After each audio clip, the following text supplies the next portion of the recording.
அஸ்ஸலாமு அலைக்கும் வரஹ்மத்துல்லாஹி வபரகாத்துஹு.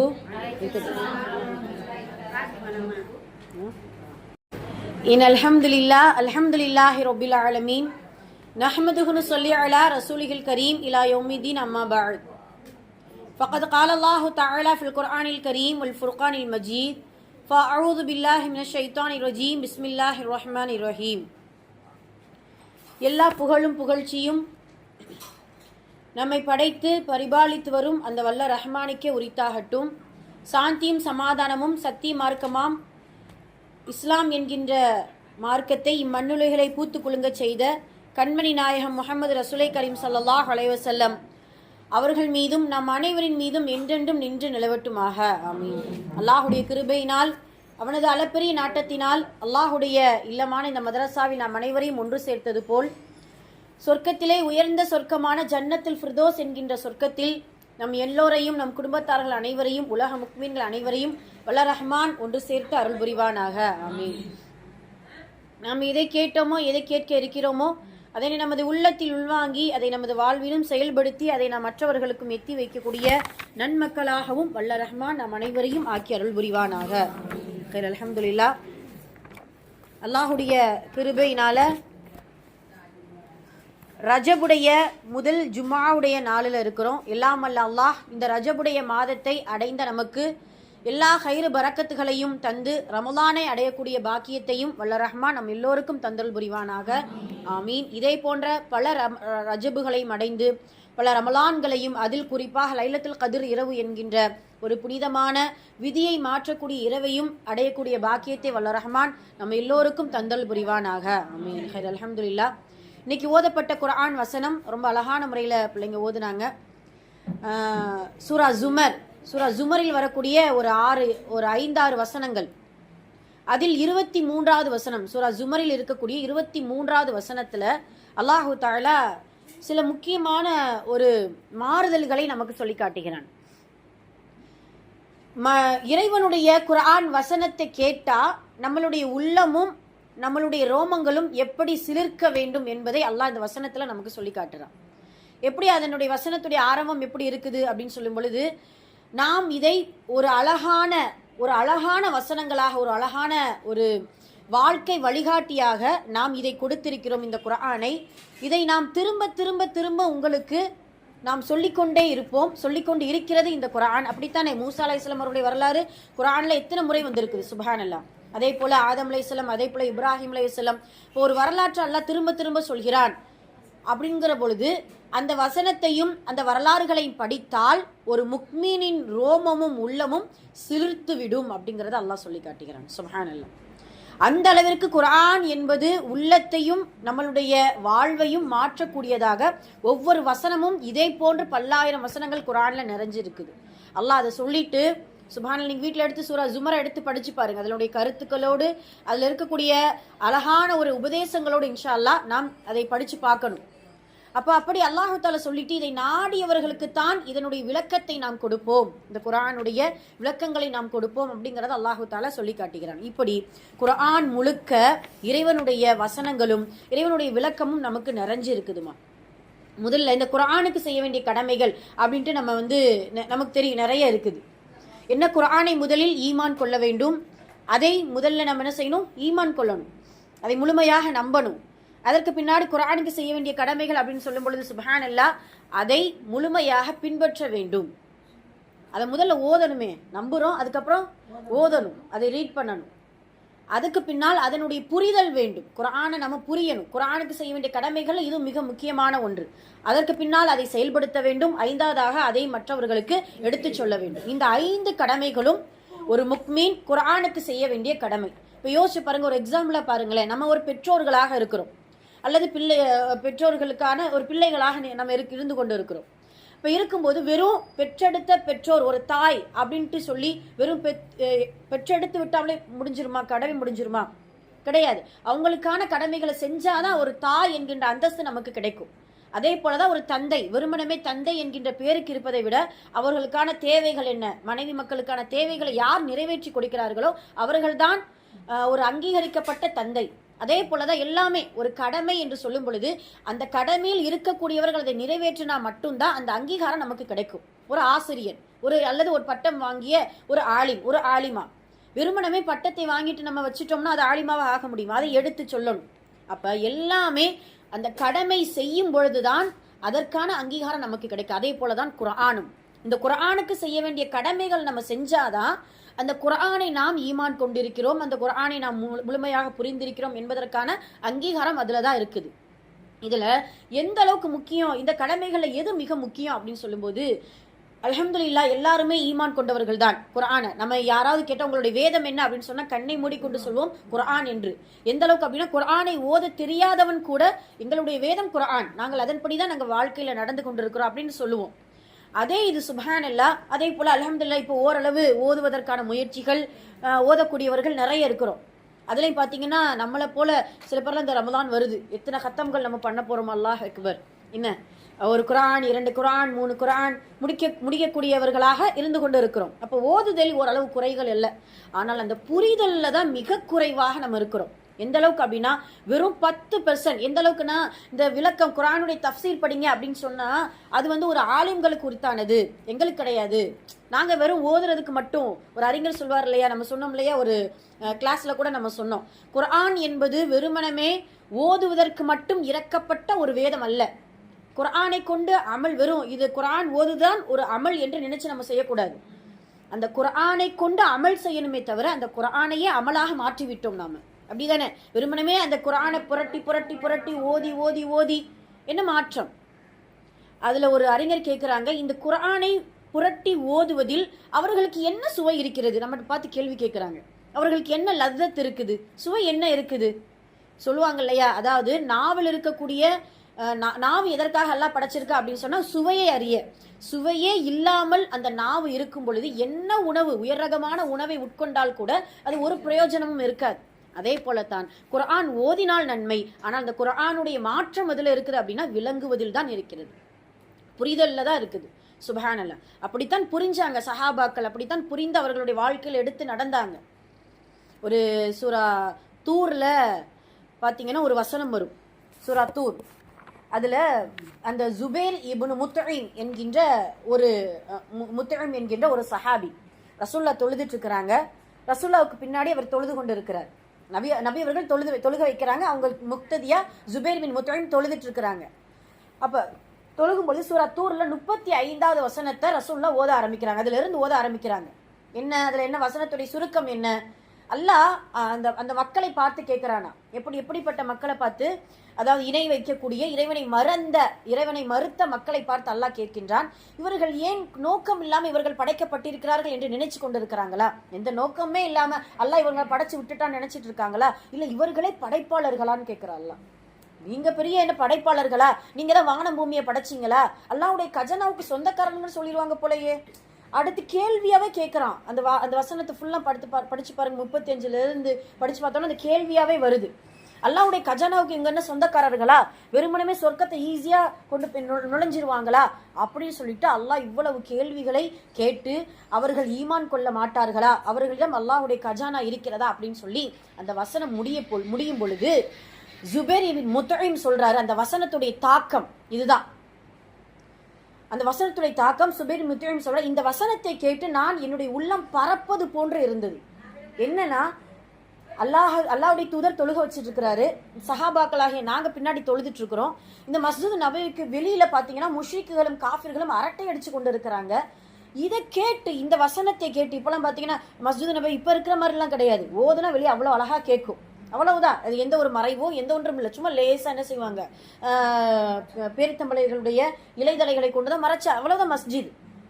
அப்படியே அந்த வசனத்தை கேட்கும்போது நாங்கள் எங்களுடைய உள்ளம் பறப்பது போன்று இருக்கிறது. இந்த மக்கள் ஏன் இப்படி நோக்கம் இல்லாம தெரிஞ்சிட்டு இருக்கிறாங்க? அல்லாஹ் கேட்கக்கூடிய கேள்வி. அப்படித்தான் இப்பொழுது நம்மளுடைய நிலைமை. மஆதல் அல்லாஹ்வால் பாதுகாக்கப்பட்டவர்களை தவிர 1000 முறை இந்த வசனங்களை ஓதி கடந்திருப்போம். 1000 ஹத்தமுகள் 100கணக்கான ஹத்தமுகளை நம்ம குர்ஆனை ஓதி முடிச்சிருப்போம். ஆனா நன்மைகள் உண்டு. ஆனா அதற்கான மாற்றம்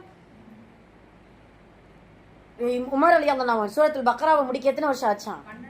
12 வருஷம் ஆச்சாம்மா. 286 வசனம் சூரத்துல் பக்ராவில் இருக்குல்ல, அந்த பக்ராவில் ஃபன்சூர்னா அலல் கௌமில் காஃபிரீன் அதோட தான் முடியுது, அந்த வசனம் முடியுது, அந்த சூரா முடியுது.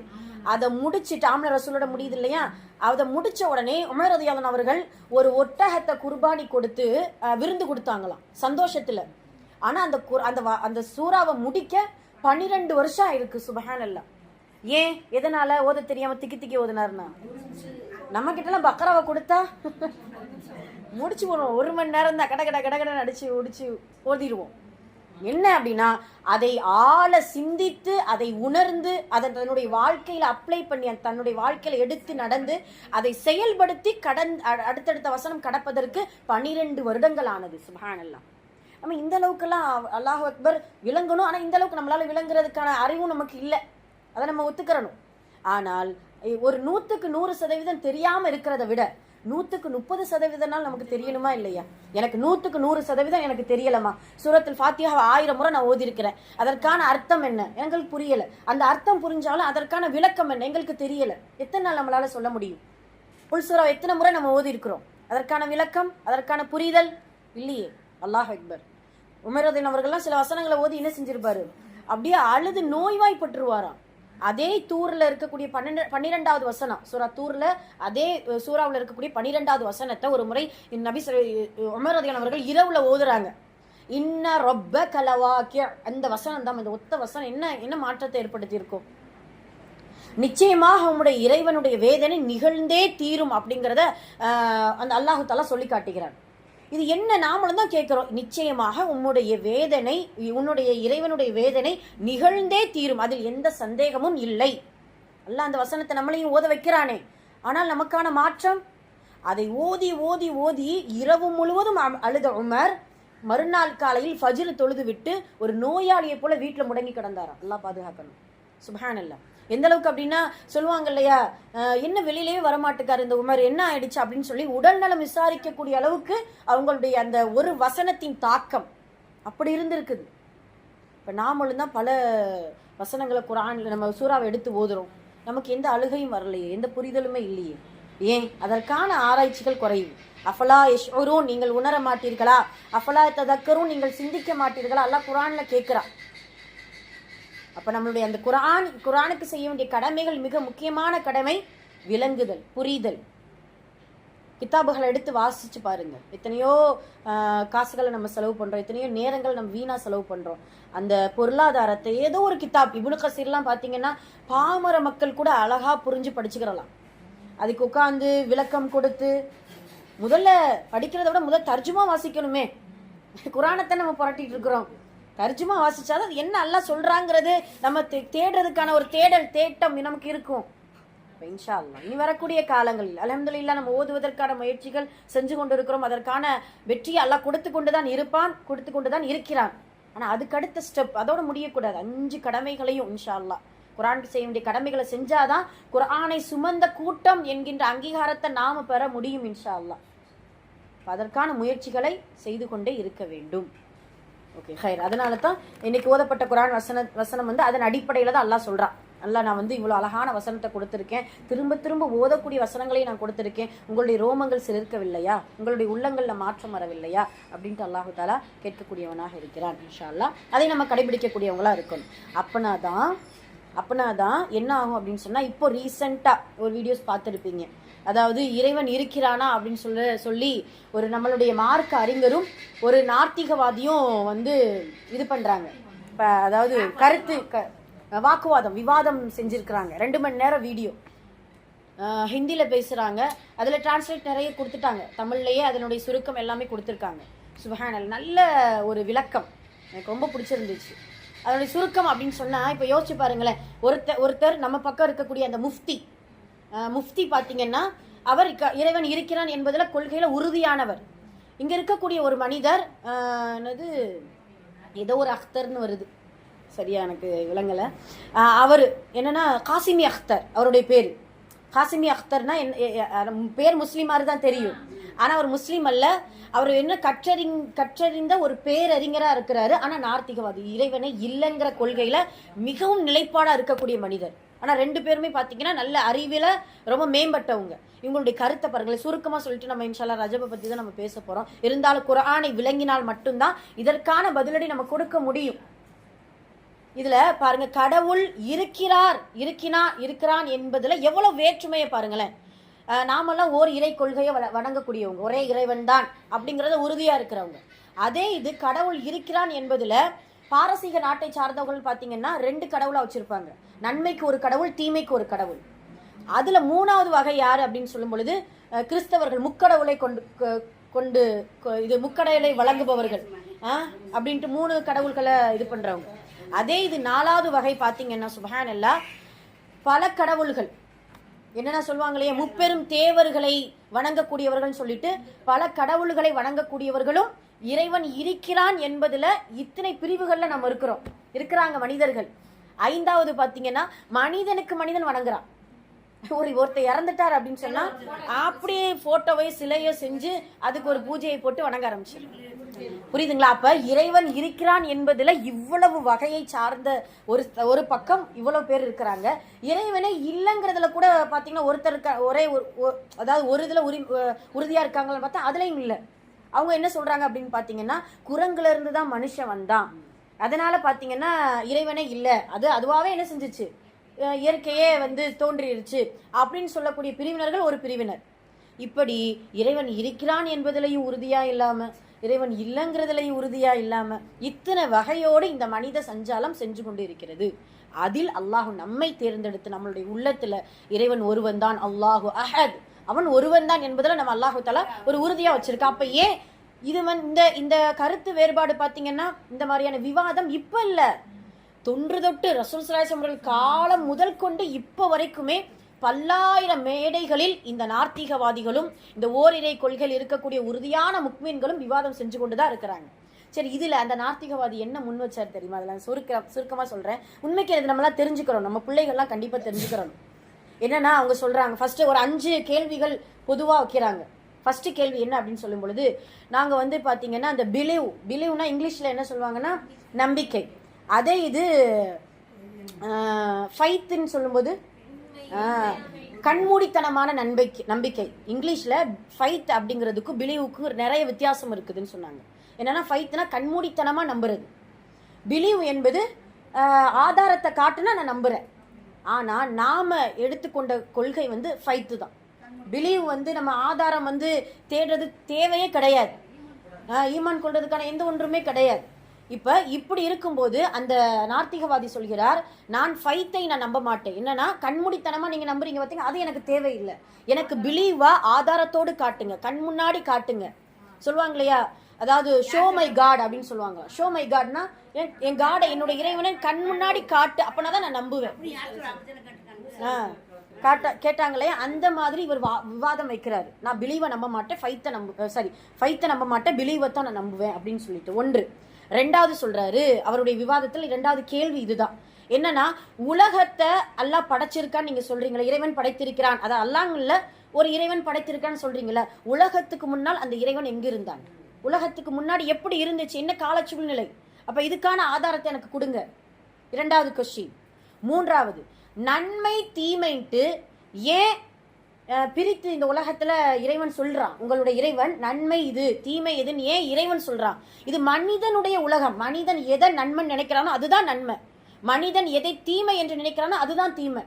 இப்ப ஏன் இறைவன் உங்களுக்கு கட்டளை இடுறான்? அப்ப நீங்க பலஸ்தீன் மக்கள்ல அந்த கொல்றாங்களே, அதெல்லாம் உங்களுடைய இறைவனுக்கு நன்மையா தெரிஞ்சிச்சா? இரக்கம் காட்டி அவங்களுக்கு எதிராக ஒரு வேதனை இறக்கலையே, எத்தனை மக்கள் கொலை செய்யப்படுறாங்களே, அப்ப இது என்ன, அது நன்மையா? அப்ப நன்மை தீமை இறைவனால் ஏற்படுத்தக்கூடாது, மனிதன் எது செய்கிறானோ அதுதான் நன்மை. இப்ப யோசிச்சு பாருங்க, அந்த கொள்கை மட்டும் இப்ப வந்துச்சுன்னா, இப்ப உதாரணமா நம்ம பிள்ளைங்க இருக்கிறாங்க, அந்த பிள்ளைங்க கிட்ட என்னப்பா ஒரு 12 நாள் அரையாண்டு லீவு 20 நாளா எக்ஸ்சேஞ்ச் பண்ணிக்கலாமா அப்படின்னு கேட்டா அவங்க ஆமாவா இல்லையான்னு சொல்லுவாங்க. ஆமான்னு தான் சொல்லுவாங்க. 99% ஆமான்னு தான் சொல்லுவாங்க. என்னன்னா மனிதன் கிட்ட ஒப்படைச்சிட்டோன்னு நினைச்சுக்கோங்க, நன்மையோ தீமை எல்லாம் தப்பு ஃபுல்லா நன்மையா இருக்கும், தீமை ஃபுல்லா நன்மையாகும், இப்படிதானே வரும். அப்ப இறைவன் எதை வகுத்து தந்தானோ அதுதான் நன்மை, அதுதான் தீமை. ஆனா அவரை ஒரு கேள்வியா வைக்கிறார். அதே போல இன்னொரு கேள்வி என்ன அப்படின்னு சொன்னா பாத்தீங்கன்னா, அதாவது ஒரு ஒரு ஒரு இனமே அழிஞ்சு போயிடுச்சுல்ல. அந்த டைனோசரஸ்ங்கிற ஒரு பெரிய, அதாவது படைப்புலேயே மிக பெரும் படைப்பு, விலங்கினால மிக பெரும் படைப்புன்ட்டு எல்லாருக்குமே தெரியும். அந்த டைனோசரஸ் பத்தி ஏன் அல்லாஹ் உங்களுக்கு குரான்ல சொல்லல கேக்குறான். அது கேட்கிறாரு அந்த அந்த நாத்திகவாதி, ஏன் குரான்ல சொல்லல? இப்படி பல விவாதங்கள். அதுலயும் பாத்தீங்கன்னா இன்னொரு கேள்வி கூட எழுதிருந்தேன்னு என்னன்னு தெரியல.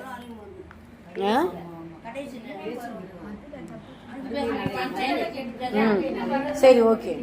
இல்ல இப்ப 5வது கொஸ்டின் என்ன அப்படின்னு சொன்னா, இந்த நன்மை தீமை மனிதன் கிட்ட ஒப்படைச்சிருக்கிறோம்னு சொன்னார் இல்லையா, ஏன் இறைவன் கையில எடுத்தான்னு கேட்டார் இல்லையா, அதுல 5வது கொஸ்டினா இதைத்தான் வைக்கிறாரு. அப்படி அவனே கையில எடுத்துக்கிட்டான் அப்படின்னா தீமையை ஏன் படைச்சான்ட்டு கேட்கிறாரு. இறைவன் தீமை ஏன் படைச்சான் கேள்வி வைக்கிறாரு. அப்ப இதை பார்க்கும்போது பாத்தீங்கன்னா கரெக்டான கேள்வி அப்படிங்கிற மாதிரி தோணுது இல்லையா.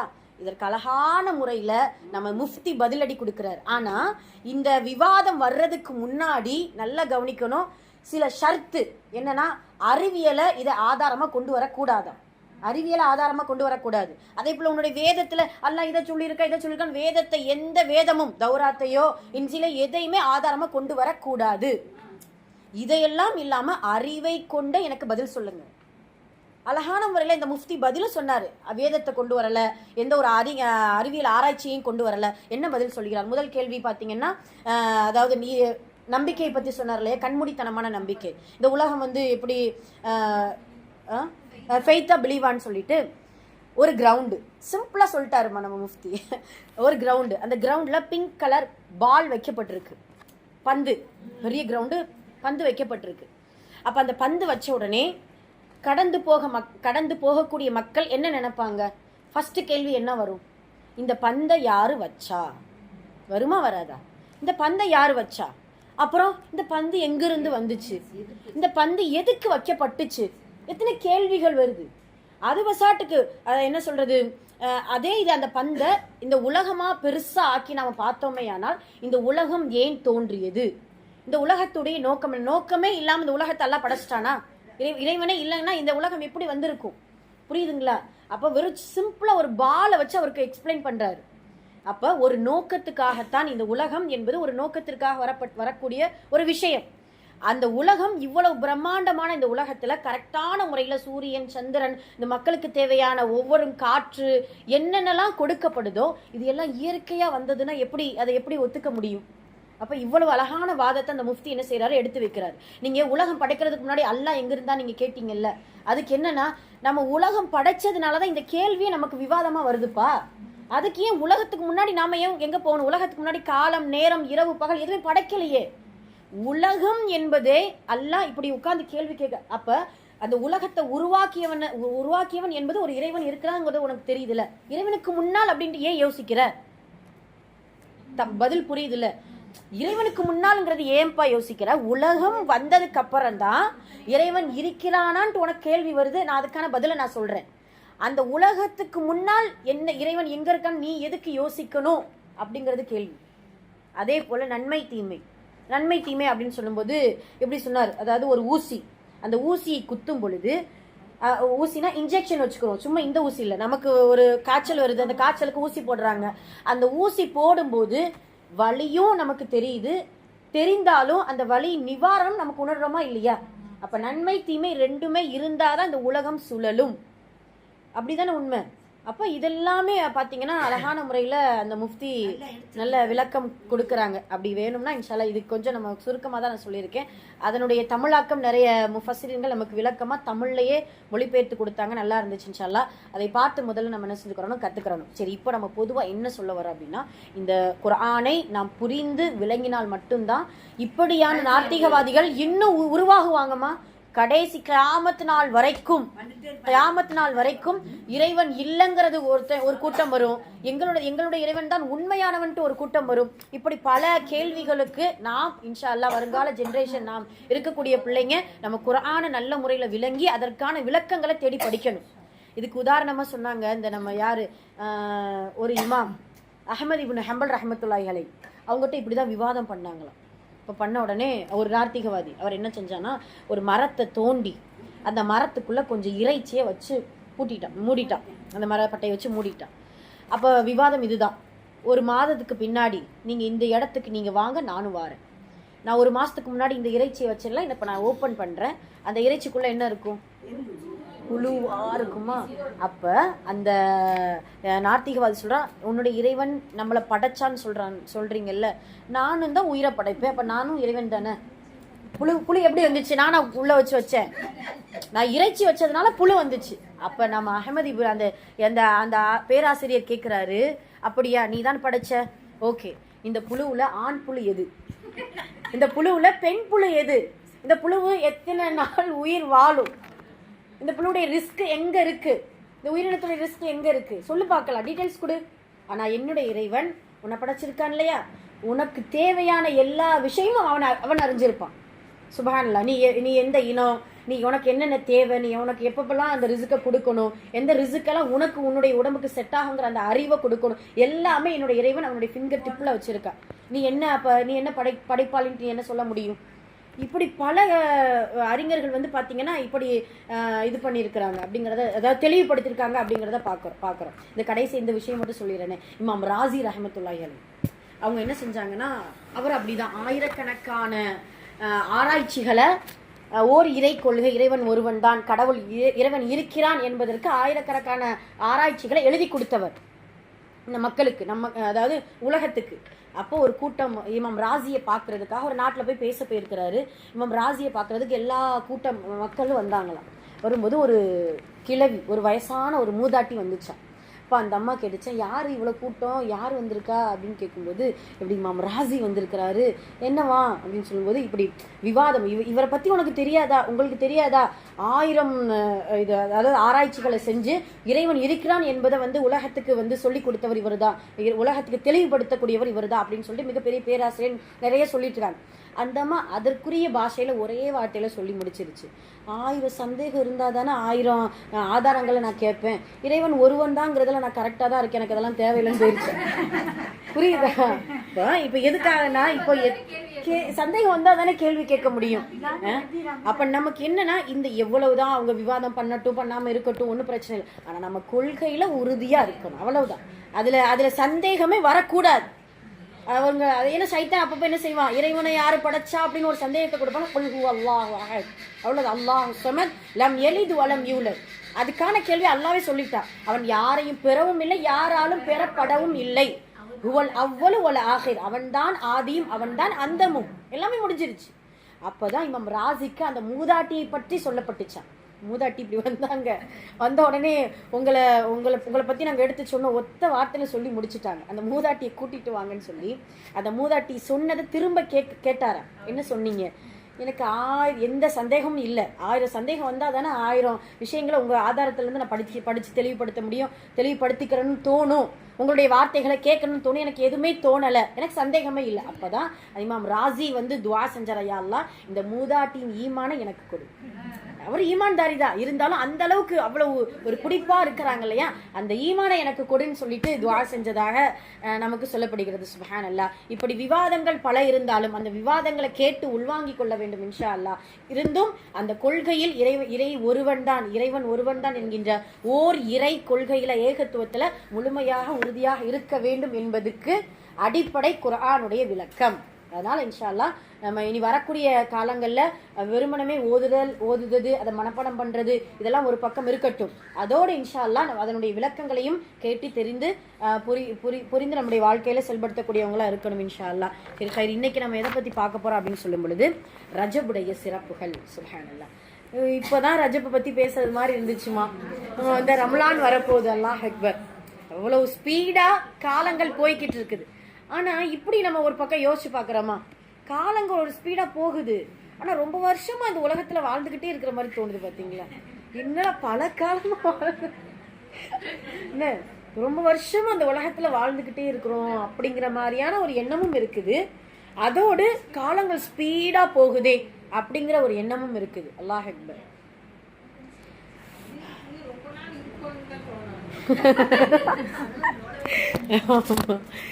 இல்லை இல்லை அதாவது அப்படின்னு தோணலைன்னா வீட்டில் எதுக்கு அத்தனை புடவை அடிக்க வச்சுட்டு இருக்கோம் சொல்லுங்க பாப்போம்.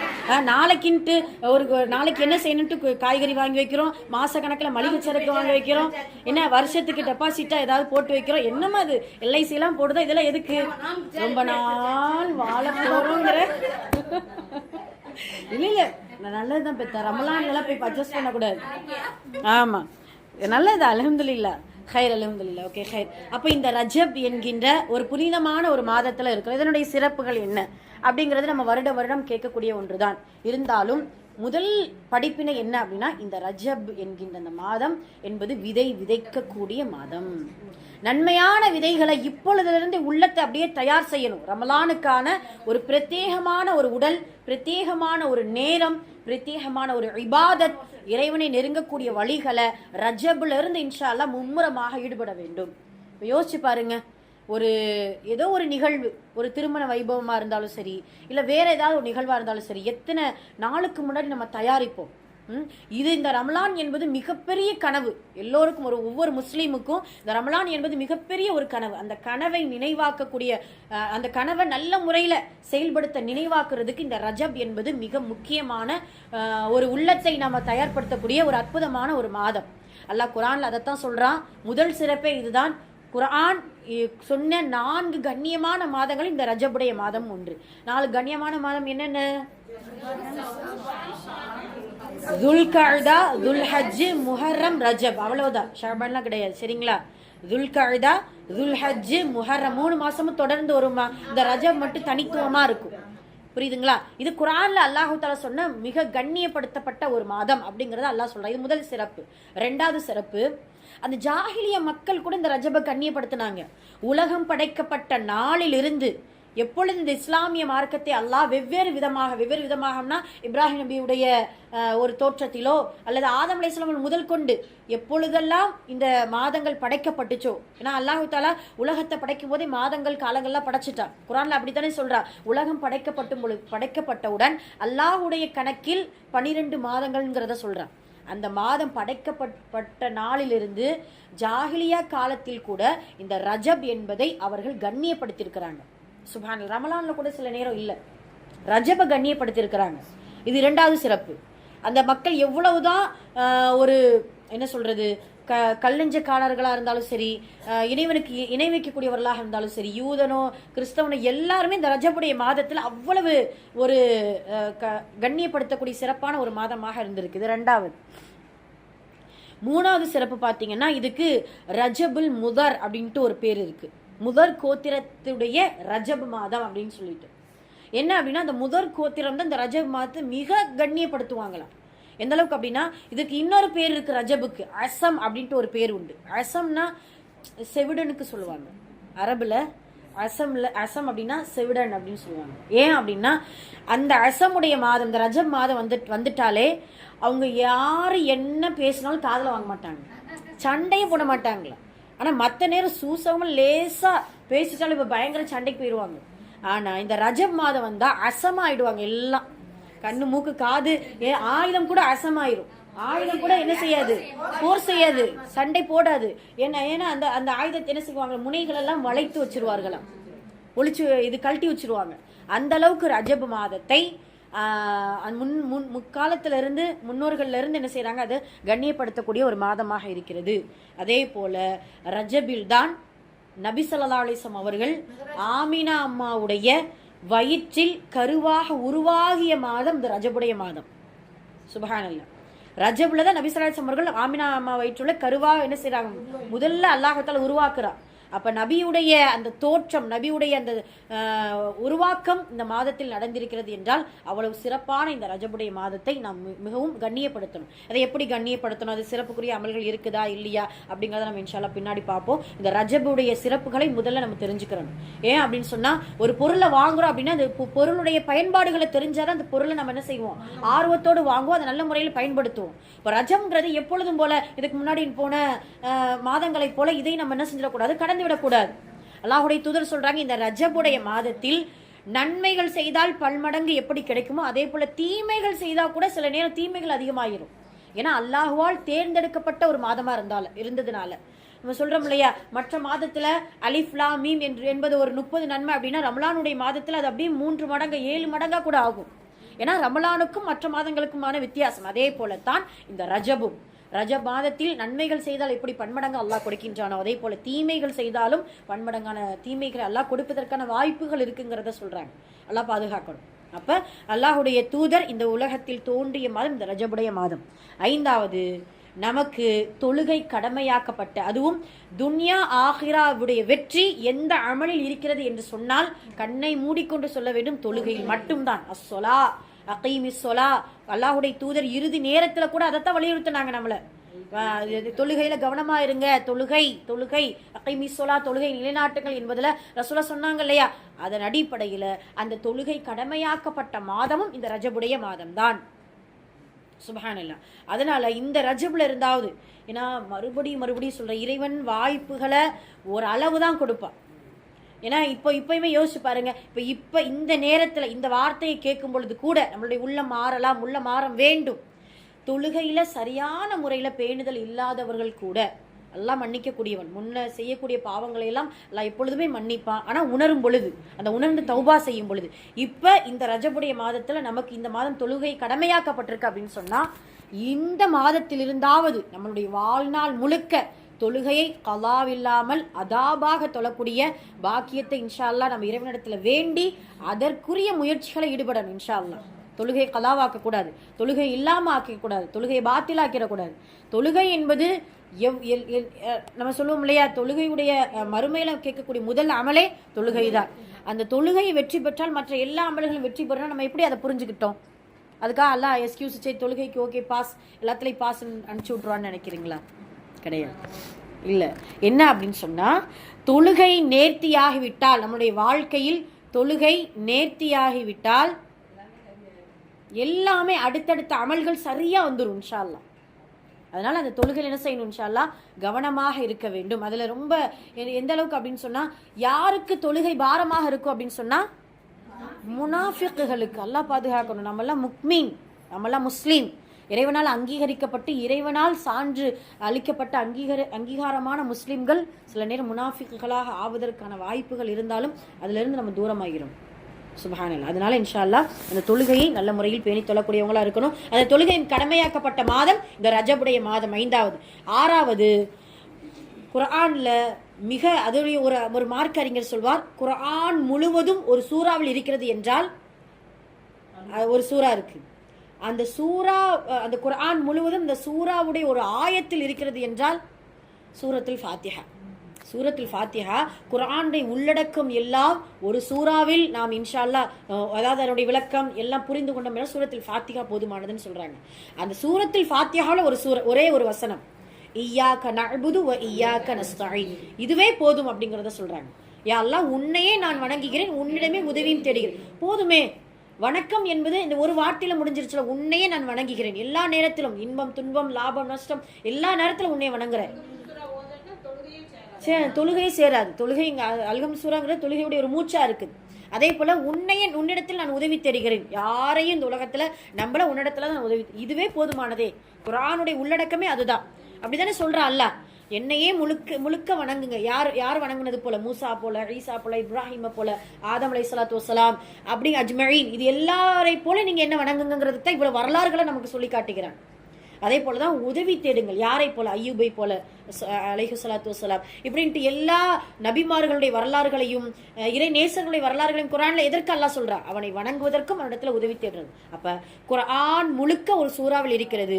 அந்த சூறாவில் ஒரு வசனம் இருக்கிறது என்றால் சூரத்துல் ஃபாத்திஹா. அந்த சூரத்துல் ஃபாத்திஹா இறங்கிய ஒரு மாதம் என்றால் இந்த ரஜபுடைய மாதம். சரியா?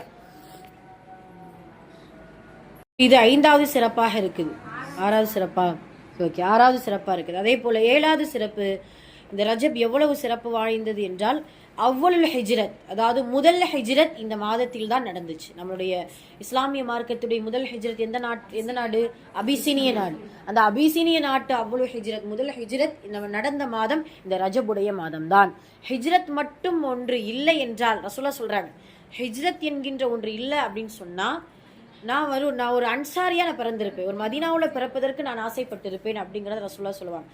அதை சொல்லிட்டு இன்னொரு விஷயம் சொல்லுவாங்க, என்னை படைத்ததே ஹிஜ்ரத் என்கிற முஹாஜிர் என்பதற்காக, ஹிஜ்ரத் செய்யணுங்கிறதுக்காகத்தான் அல்லாஹ் என்ன செஞ்சிருக்கா, மக்காவுல என்னை பிறக்க வைத்திருக்கிறான்ங்கிறத சொல்லுவாங்க.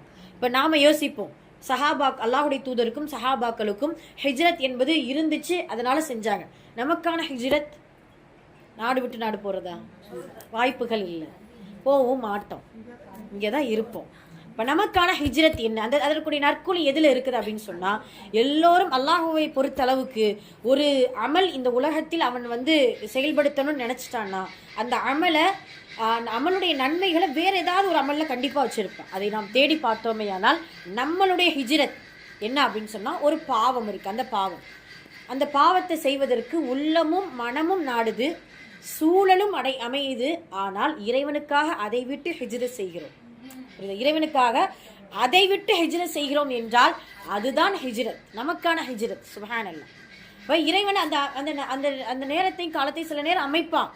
யோசிச்சு பாருங்க, ஹலாலும் ஹராமும் கலக்காமல் நம்முடைய வாழ்க்கையை வாழணும்னு நம்ம நினைக்கிறோம்.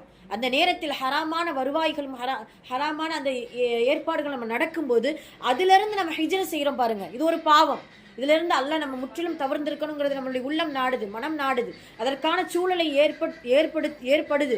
ஆனாலும் அல்லாஹ் என்ன செய்யறான், அல்லாஹ்வுக்காக நம்ம இது பண்ணி இக்னோர் பண்ணிட்டு நம்ம போறோம் அப்படின்னா அதுதான் ஹிஜ்ரத். ஹிஜ்ரத்துடைய கூலி என்ன? ஹிஜ்ரத்துடைய கூலி என்ன? அன்று பிறந்த பாலகன் போல ஆகக்கூடிய 3 அமல் இருக்குதா இல்லையா? ஹஜ், அதே போல ஹிஜ்ரத், அதே போல இன்னொன்னு என்ன, இஸ்லாத்தை இணைப்பவர்கள், இஸ்லாத்தை ஏற்றுக்கொள்பவர்கள். இந்த 3 காரியமும் அன்று பிறந்த பாலகனை போல நம்மளை ஆக்கிரும். அதே போலத்தான் இந்த பாவத்திலிருந்து அல்லாஹ்வுக்காக யார் விலகி இருக்கின்றோமோ, அது சூழல் அமைந்து, புரியுதுங்களா, அந்த சூழல் அமைஞ்சு இறைவனுக்காக தவிர்த்து இருக்கும் பொழுது அல்லாஹ் அதற்கான ஹிஜ்ரத்துடைய நன்மை நமக்கு கொடுப்பான். அந்த ஹிஜ்ரத்